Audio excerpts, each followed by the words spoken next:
Okay, welcome to the deep dive. We've got quite a stack of sources in front of us today. Yeah, they're pretty timely, touching on some recent events, things that have definitely stirred up some conversation online and elsewhere. Absolutely. And our goal, as always, is to kind of cut through the noise a bit. Right. We're going to pull out the key info, the different perspectives presented in these specific sources, just to help you get informed quickly and clearly. Exactly. Think of it like a quick download on what's being talked about. So today we're looking at, well, first, a clash involving the White House press secretary and a journalist. And there's this whole angle about appearances that the sources pick up on.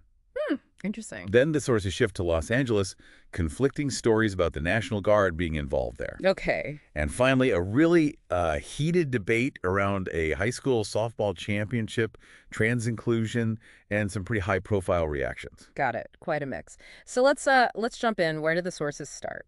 They kick right off with the White House press secretary, Caroline Leavitt. And the first thing they highlight is her appearance on Fox, saying she debuted a new face. A new face. Okay. And how do the sources connect that? Is it just an observation or?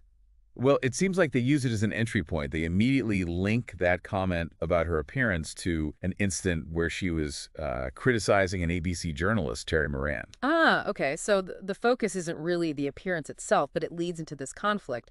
What did Moran say, according to these sources? The sources detail it pretty specifically. Moran apparently made some very sharp comments about Stephen Miller, called him the brains behind Trumpism, richly endowed with capacity for hatred, a world-class hater, even said he eats his hate. Wow, that's quite pointed. Yeah, and Moran also reportedly called President Trump a world-class hater, although the sources add that he framed Trump's hatred as just a means to, his own glorification. Okay. And what's the source's perspective on those comments from Moran? How do they frame them? Well, this is interesting. They don't present them as just opinion. The sources actually call them true facts and describe the commentary overall as extremely tame. Extremely tame. Okay, so that sets the stage for Leavitt's reaction then. What did she do, according to the material? Right. The sources mention a post she made, apparently since deleted, where she called Moran's reporting a rampage, described his behavior as unhinged and unacceptable. Unhinged. Okay. But the sources highlight something else, right? A specific action. Exactly. This seems to be the key point for the sources. They report Leavitt stated that the White House reached out to ABC to inquire how the network planned to hold Terry accountable. Whoa. Okay, so the White House itself contacting a news network about a journalist's job. Yeah, and that's where the sources have a really strong reaction. They call that specific action a slide into authoritarianism. That's strong language from the sources. Yeah, it is. They question why the government would pressure a news organization to fire someone. They state it goes against the First Amendment, arguing Moran's allowed to say whatever the hell he wants, and it's ABC's decision, fundamentally, not the government's. Makes sense. But does the material include Leavitt's side of that? Her justification? It does. It's important to note they include her counter-arguments. She reportedly called Moran a so-called journalist, implying he's supposed to be unbiased and professional, and she repeated that his rhetoric was unhinged. And did she address the contact with ABC? Yes. The sources also mentioned Leavitt claimed that ABC told them they would be taking action. So conflicting accounts there, or at least different interpretations of the conversation. Okay. Then the sources kind of broaden the discussion a bit. They touch on media bias. Yeah. They sort of pose this rhetorical question like, are outlets like Newsmax, Fox News, OANN biased?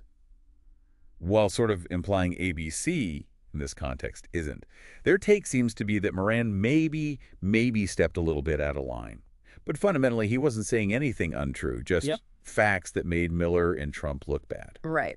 So the sources are definitely presenting a specific viewpoint on media bias there. And they connect this whole incident to bigger themes. Yeah, they link it to statements Levy herself has made about public distrust and, quote, legacy media. And also to changes reported during President Trump's White House regarding press access, like bringing in new media and influencers, potentially sidelining traditional outlets. Okay, so it's part of a larger narrative presented in the sources. Exactly. And then, perhaps surprisingly, the sources circle all the way back to where they started, Caroline Leavitt's appearance. Back to the new face. Yeah.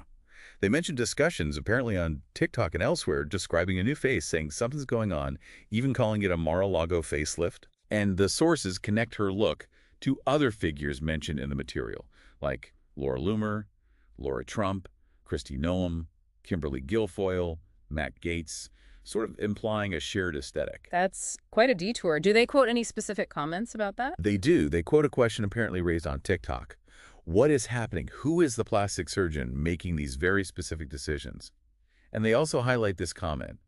They are all so worried about drag queens, and yet they all emulate the look, all. Wow. Okay, so quite a bit of commentary layered in there by the sources. Definitely. So wrapping up this whole section, the source's concluding viewpoint is pretty clear. They state, Caroline Leavitt has no business attacking a reporter for doing their job.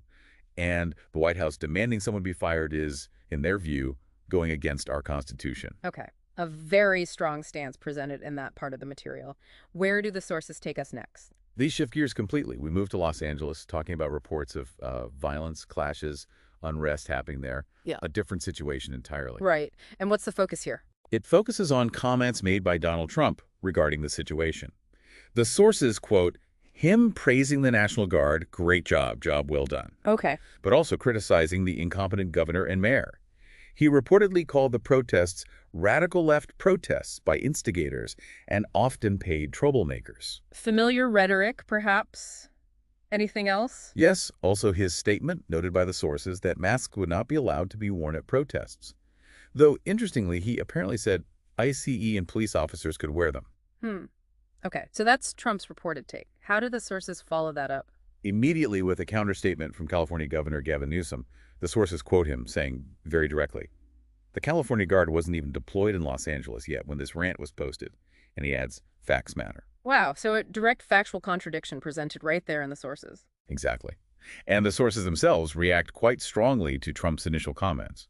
They call it insane that he apparently called for the National Guard regarding what the sources describe as a largely peaceful protest that was under control by authorities. So the sources are suggesting the intervention wasn't needed? That's their speculation. Yeah. They suggest Trump was either, lied to or perhaps just started to lie himself because the situation was actually under control, implying he wanted to maybe make it seem like he was the one who fixed it. And they connect this to a larger theme again. Yes, the sources explicitly link Trump's action here to what they call an authoritarian movement. Okay. And just to be clear for everyone listening, we're presenting Trump's claims and Governor Newsom's counterclaims exactly as they appear in the sources we have. And then that interpretation, insane authoritarian movement, that's the viewpoint presented within this source material, right? Absolutely. We're just relaying what's in front of us. Okay, so leaving those political flashpoints behind, the sources then move to a completely different arena. High school sports. Right. The third topic. What's the story here? It centers on a specific event. The Minnesota State High School League posted about the Champlain Park team winning the AAA Softball State Championship for 2025. Okay, a state championship win. What's the angle the sources focus on? The key detail highlighted is that one of the members of this team happens to be trans. Ah, okay. And I assume that generated some reaction. He did, according to the sources. They immediately bring in a comment from Riley Gaines. She's quoted as saying, comments off Lolo to be expected when your star player is a boy. Ooh, okay. Do the sources provide any context about Riley Gaines? They do, as described in the sources. They mention her background, stating her claim to fame is coming in 4th place in one national competition, and reportedly being upset because a trans athlete placed ahead of her. That's the context given in this material. Got it. So Gaines makes that comment. Does anyone respond? Yes. The sources then highlight a response from Simone Biles. She's described in the material, of course, as a gold medalist, one of the best-in-class athletes. And she apparently responded directly to Gaines. Simone Biles weighed in. What does she say, according to the sources? The sources detail her reported comments quite extensively. Biles is quoted calling Gaines truly sick and a straight-up sore loser. Wow. She reportedly went on to say Gaines should be uplifting the trans community, maybe finding a way to make sports inclusive or creating a new avenue where trans feel safe in sports, maybe a transgender category. The sources also say Biles called Gaines a bully and stated, no one in sports is safe with you around. That is a very strong rebuke from someone like Simone Biles. Extremely strong. And the sources themselves are very clear about where they stand on this. They express strong support for Biles for defending trans students, even saying God bless Simone Biles. So the sources take a clear side in the specific exchange. Very much so. They actually urge listeners to support Biles' online Instagram, Twitter threads because according to the sources, she's being attacked by the right. They even express a feeling that folks on the left are not adequately defending her. Do they give examples of those attacks on Biles? Yes, they provide a couple of specific examples mentioned in the sources. One is from Charlie Kirk, reportedly saying, "Unlike you, Riley never quit when things got hard." Mm. The sources add their own parenthetical note here, saying Kirk famously quit college. Okay. Another example. Another comment noted says, Simone, you quit Mid-Olympics because of a pressure, and the world coddled you for it. Riley Tide, man, had her award stolen when she fought back. You call her a bully. Spare us some more lecture. Right, referencing Biles withdrawing from some Olympic events. So intense reactions all around. Definitely. And the sources wrap up this section by essentially repeating their call to, uplift and support Biles, hoping she continues to defend people.